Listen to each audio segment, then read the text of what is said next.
Welcome to Biz Wire. I'm Joseph Nordstrom in Beijing. The recent allegations of bribery against GlaxoSmithKline have put China's medical system under the spotlight. Many are saying that government policies are partly to blame for a system in which doctors and other staff expect to be given red envelopes filled with cash to perform operations and receive kickbacks from drug companies and medical equipment suppliers.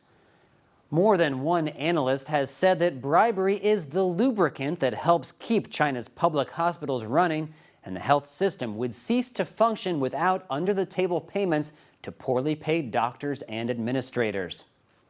The system of illegal payments was exposed last week when authorities accused British drug maker GlaxoSmithKline of using go-betweens like travel agents to bribe officials and doctors with $50 million over the past 6 years. The money was to encourage doctors to write more prescriptions and raise the price of medicine. On Monday, GSK called the developments shameful and admitted that some of its executives in China appeared to have broken the law. Drug firms like GSK and medical equipment makers are becoming increasingly dependent on sales in China to boost revenue. McKinsey reported spending in the industry is expected to nearly triple to $1 trillion by 2020, with much of that growth coming from China.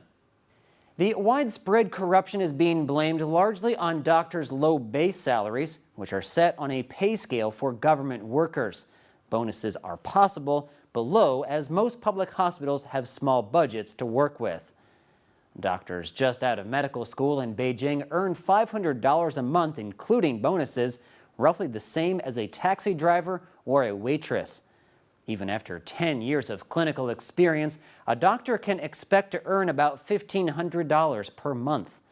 Many believe the bribes and extra payments are justified. For example, Huang Yanzhong at the Council on Foreign Relations in New York said without the extra income, doctors would not have an incentive to practice. Public funding for hospitals has changed dramatically over the past 30 years.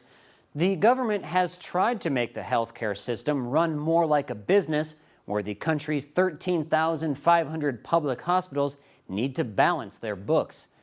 Hospitals receive less than 10% of their funding from the state, whose subsidies have fallen steadily over the past 30 years.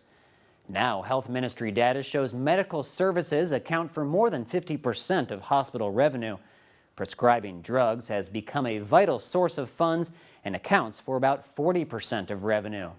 Hospitals have very little room to increase wages for doctors as the state fixes the cost of operations to help keep surgery more affordable to ordinary Chinese.